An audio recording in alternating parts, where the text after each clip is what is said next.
Hello guys, so welcome to my channel. और जैसे कि मैंने आपको बताया था कि how to check flight availability in Galileo, उसके लिए मैं आपको एक बहुत अच्छे तरीके से एक डिस्क्रिप्शन एक वीडियो शूट करके दूंगा जिसमें आपके जितने भी क्वेरी रहेंगे वो सारे चीज़ मैं उसमें कवर कर दूंगा, तो कि आपको इन फ्यूचर किसी भी चीज़ की कोई प्रॉब्लम क्रिएट ना हो।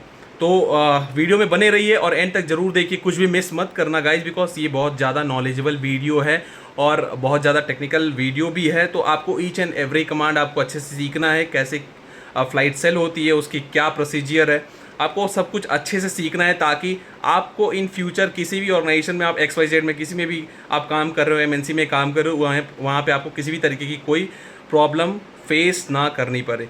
सो हमारी वीडियो को लाइक, सब्सक्राइब और बेल बटन को प्रेस करना मत भूलिएगा। ढेर सारा प्यार देने के लिए बहुत बहुत धन्यवाद गाइस, और ऐसे ही वीडियो में बने रहिए और हमारे साथ लगे रहिए और देखते रहिए कि उसको कैसे चेक करते हैं। Hello guys, so welcome to my channel. और जैसा कि मैंने आपको बताया कि आज मैं आपको प्रॉपर अच्छे तरीके से सिखाने वाला हूँ कि गलीलियो में कैसे how to check flight availability in details. आपको अच्छे से मैं A to Z from basic to advance में आपको यहाँ पे सिखाऊंगा। तो जैसे कि मैंने वहाँ एक शॉर्ट वीडियो में मैंने आपको वहाँ पे दिखाया है, आप मेरे चैनल में जाके शॉर्ट वीडियो में देख सकते हैं। वहाँ पे मैंने एक छोटा सा इंट्रोडक्टरी वीडियो दिया हुआ था कि how to check the flight availability, तो वहाँ पे आपको थोड़ा बहुत आइडिया आ जाएगा। तो जैसे कि मैंने आपको बताया कि फ़्लाइट चेक अवेलेबिलिटी के जो कमांड होते हैं, सबसे पहले हम उसमें प्रेस करते हैं ए मतलब कि अवेलेबिलिटी चेक करना है हमें, नॉर्मल अवेलेबिलिटी। सपोज़ कि यदि मुझे 30 अक्टूबर का चेक करना है, तो अक्टूबर में हम सिर्फ OCT लिखेंगे, 30 अक्टूबर। सपोज़ कि मुझे दुबई से सिंगापुर का यदि मुझे चेक करना है, तो दुबई का आइटा कोड होता है DXB और सिंगापुर का आइटा कोड होता है SIN। तो यदि मुझे दुबई से सिंगापुर का यदि मुझे चेक करना है, तो यहाँ पे ये कमांड डालने के बाद मुझे एंटर प्रेस करना पड़ता है। तो जैसे ही हम एंटर प्रेस करेंगे तो यहाँ पे फ़्लाइट की जो सीट्स हैं वो सारी खुल जाती हैं। अब पिछले ब्लॉग्स में जो मैंने आपको बताया था कि मैं एक लॉन्ग वीडियो बनाऊंगा, उसमें मैं आपको ईच एंड एवरीथिंग सब कुछ डिटेल्स में समझाऊंगा कि ये जो फ़्लाइट खुलने के बाद जो जितने भी यहाँ पे अल्फ़ाबेटिकल ऑर्डर में न्यूमेरिकल नंबर के साथ आप जो देख रहे हैं ग्रीन कलर में, उसकी मीनिंग्स क्या क्या होते हैं और उसको किस तरीके से हम इजी तरीके से समझ सकते हैं।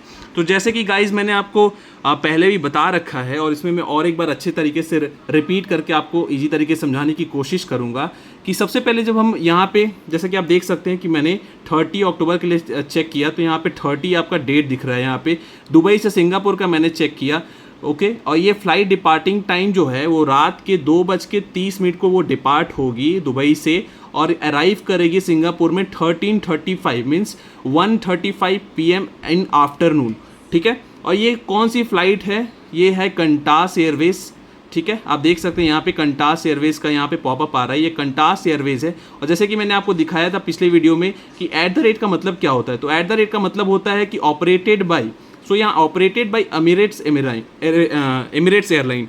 सो ये कंतास एयरवेज़ का हम यहाँ पे फ़्लाइट सेल करेंगे, बट ये जो फ़्लाइट है ये ऑपरेटेड बाई एमिरेट्स एयरलाइंस हो गए। आप यहाँ पे देख सकते हैं कि यहाँ जो फ़्लाइट टाइमिंग्स है, जैसे कि यहाँ पे 2:30 दिखा रही है मॉर्निंग की, अर्ली मॉर्निंग की, और 13:35 आफ्टरनून की अराइवल टाइम दिखा रही है।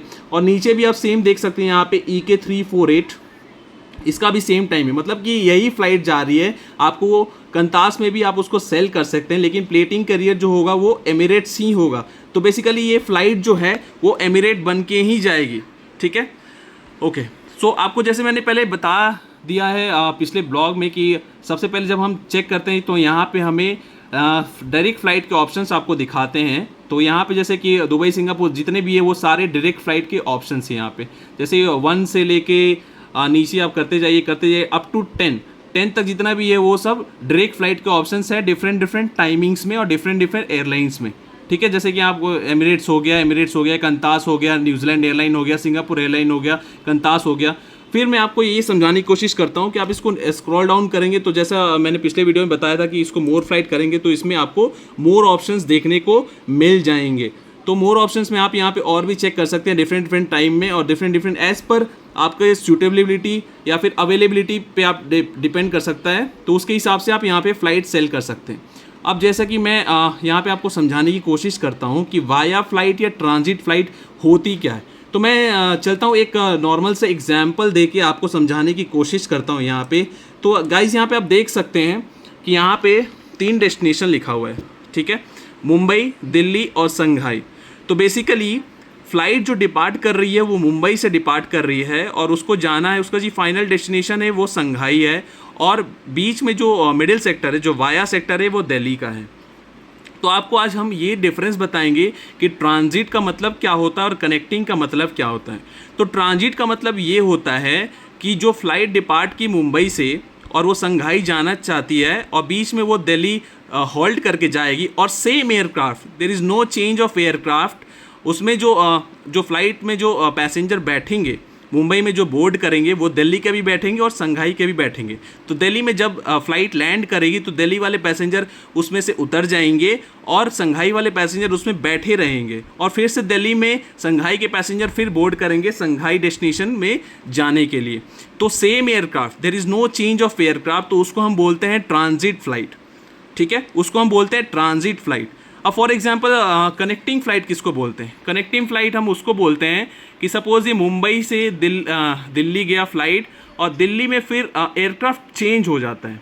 जैसे कि सपोज सेम एयरलाइन का भी है, तो कभी कभी क्या होता है कि due to some operational reasons या फिर due to some weather conditions और XYZ जो भी रीजंस होता है, बेसिकली तो आप एयरपोर्ट में यदि आप ट्रैवल करते हैं तो आपको एक्सपीरियंस होगा ही कि बेसिकली जो एयरलाइंस की जो एक्सक्यूजेस होते हैं वो due to some operational reasons, तो आप वो कभी रिवील नहीं करते हैं कि ऑपरेशनल रीजन होता क्या है। तो मैं आपको यहाँ पे बताने की कोशिश करता हूँ कि ऑपरेशन रीजन में यही सब आती हैं कि फ़्लाइट जो इनकमिंग फ़्लाइट जो आने वाली है, जो ऑपरेट करने वाली है, वो डिले अराइवल कर रही है, तो जिसकी वजह से उनको फ़्लाइट चेंज कर दी जाता है। तो ये सारे जो चेंजेस होते हैं वो ATC से होते हैं, और हर एक एयरलाइंस के डिपार्टमेंट में एक डिस्पैच डिपार्टमेंट भी होता है जो कि ये सारे चीज़ कंट्रोल करते हैं और सारे चीज़ों को वो कोऑर्डिनेट करके अपडेट करते हैं सिस्टम में। तो जो फ़्लाइट सपोज़ कि मुंबई से डिपार्ट होती है और दिल्ली जाती है और दिल्ली में फिर पैसेंजर को वहाँ पे फ़्लाइट चेंज करना पड़ता है संघाई जाने के लिए, तो उस फ्लाइट को हम बोलते हैं कनेक्टिंग फ़्लाइट। तो बेसिकली आपको समझ में आ गया होगा कि ट्रांजिट फ़्लाइट का डिफरेंस कनेक्टिंग फ़्लाइट के साथ क्या होता है। अब इसमें आपको और एक चीज़ मैं बता दूं कि फॉर एग्जांपल सपोज़ कि यदि आपने अपना चेक इन लगेज यहाँ पे चेक इन कराया है मुंबई में ट्रांजिट फ़्लाइट में, तो जैसे कि ट्रांजिट फ़्लाइट में जो संघाई वाले पैसेंजर है वो दिल्ली में बैठे रहेंगे, ओनली दिल्ली वाले पैसेंजर दिल्ली में डीबोर्ड करेंगे, तो वैसे ही उनका बैग जो है वो भी एयरक्राफ्ट में ही रहेगा, वो एयरक्राफ्ट से नीचे नहीं उतरेगा, बिकॉज वो फ्लाइट सेम फ्लाइट वो संघाई जाने वाली है। ठीक है, लेकिन कनेक्टिंग फ़्लाइट में क्या होता है कि वो सेम वो जो फ्लाइट है वो दिल्ली पहुंचने के बाद वो सामान वहाँ पे डीबोर्ड होता है और फिर से वो बोर्ड हो जाता है संघाई वाली फ़्लाइट में। तो ये डिफरेंस होता है कनेक्टिंग फ़्लाइट और ट्रांजिट फ़्लाइट में। ओके गाइस, तो मैं आपको यहाँ पे जैसे कि आप बताने वाला था आज यहाँ पे कि ये जितना भी अल्फ़ाबेटिकल ऑर्डर्स हैं और न्यूमेरिकल ऑर्डर्स हैं, इसके मीनिंग क्या और डिफरेंसेस क्या हैं। तो आप यहाँ पे देख सकते हैं कि यहाँ पे फॉर एग्जांपल मैं ये सेकंड वाला एमिरेट्स का मैं आपको दिखाने की कोशिश कर रहा हूँ। तो ये जो सबसे नीचे वाला जो पोर्शन है, जो सबसे एंड वाला है V9, तो ये सबसे लोएस्ट इकोनॉमी क्लास होता है, lowest economy class of Emirates. ठीक है, अब यदि आपको धीरे धीरे अपर क्लास में जाना है तो आपको सपोज़ कि हर एक क्लास में 9 या उससे एबव सीट्स होते हैं, मिनिमम तो 9 होते ही हैं और उससे एबव भी सीट्स होते हैं। ठीक है, तो ये जो V क्लास है सबसे लोएस्ट क्लास है, उसके ऊपर होता है L क्लास है, ये Q क्लास है, K क्लास है, U क्लास है, B क्लास है, M क्लास है, फिर X क्लास है, फिर R क्लास है, फिर Y क्लास है टिल Y। तो Y से लेके V तक जितने भी क्लासेस हैं वो सारे इकोनॉमी क्लास के अंदर आते हैं। अब जैसे कि आप जब कभी भी टिकट लेते हैं या फिर जो भी देखते हैं, सपोज आप भी सेम डेस्टिनेशन के सेम एयरलाइन में टिकट ले रहे हैं और आपका जो फ्रेंड है वो भी सेम एयरलाइन में सेम डेस्टिनेशन के लिए टिकट ले रहा है, तो वहाँ पे आप डिफरेंस देख सकते हैं कि उसका भी इकोनॉमी क्लास है और आपका भी इकोनॉमी क्लास है, लेकिन वहाँ पे फेयर में चेंजेस आ जाते हैं। तो फेयर में चेंजेस क्यों आते हैं? क्योंकि फॉर एग्जांपल जैसे कि आपने यदि टिकट लिया होगा तो उसमें V क्लास में टिकट मिल गया होगा, ठीक है, और आपके फ्रेंड ने लिया होगा तो L क्लास में मिल गया होगा, तो यहाँ पे दोनों में फेयर में डिफरेंस आ जाते हैं, जिसकी वजह से वहाँ पे फेयर चेंजेस हो जाते हैं। फ्लाइट सेम रहेगी, इकोनॉमी क्लास भी रहेगी, ठीक है, और फ्लाइट का डेस्टिनेशन भी सेम रहेगा, just because of this class differentiation वहाँ पे फेयर चेंजेस हो जाते हैं। इसीलिए क्लास की अपग्रेडेशन यहाँ पे आप देख सकते हैं, ये धीरे धीरे करके ऊपर की तरफ जाके Y तक इकोनॉमी क्लास होता है। ठीक है गाइज, ओके, वो अब आगे देखते हैं कि एक एमिरेट्स में कोई प्रीमियम इकोनॉमी क्लास नहीं होता है। तो एमिरेट्स में इकोनॉमी क्लास होते हैं, बिजनेस क्लास होते हैं और फर्स्ट क्लास होते हैं। तो वाई तक यहाँ पे इकोनॉमी क्लास होता है, उसके बाद बिजनेस क्लास यहाँ से स्टार्ट होता है, ओ क्लास हो गया, आई क्लास हो गया और सी क्लास हो गया और जे क्लास भी हो गया। तो ये सारे जितने भी क्लासेस हैं 4 क्लासेस हैं। तो यहाँ पे आप देख सकते हैं इसमें भी 9 सीट्स होती हैं, जस्ट बिकॉज कि किसी ने फ्लाइट सेल किया होगा या फ्लाइट में अपना सीट सिक्योर किया होगा, इसलिए यहाँ पे 7 अवेलेबिलिटी दिखा रहा है यहाँ पे, जैसे कि आप देख सकते हैं।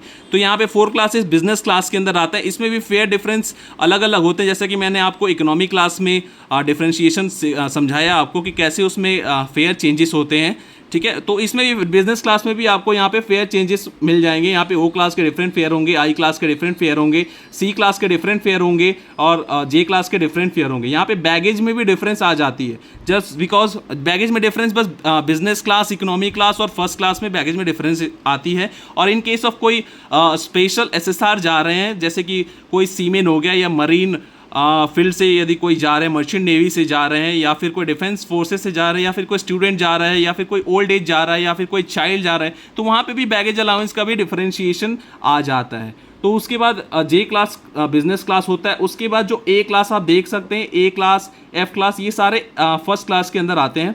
तो वहाँ पे आप देख सकते हैं कि अभी ओनली 4 सीट्स अवेलेबल है फर्स्ट क्लास में, ए क्लास में और एफ क्लास में, ठीक है। तो यहाँ पे भी फेयर डिफरेंस आएगा, ए क्लास का दूसरा फेयर आ जाएगा और एफ क्लास का दूसरा फेयर आ जाएगा।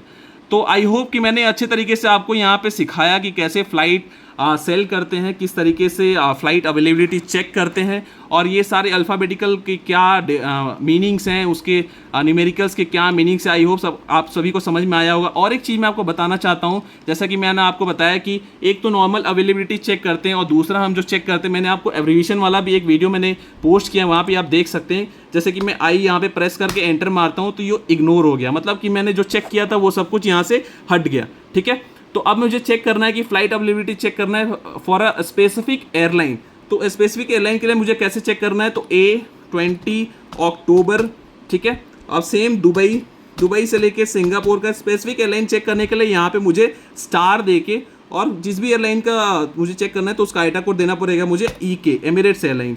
उसके बाद एंटर मारेंगे, तो एंटर मारने के बाद मुझे सिर्फ एमिरेट्स एयरलाइन के यहाँ पे सीट्स आपको देखने को मिल जाएंगी, ठीक है। तो यहाँ से बहुत इजीली हो जाता है, जिससे आपका टाइम सेविंग भी हो जाता है, ठीक है। और ये सारे कमांड आप लोग अपने नोटबुक में लिख लीजिए, बिकॉज ये सारी की सारी फ्री ट्रेनिंग्स है।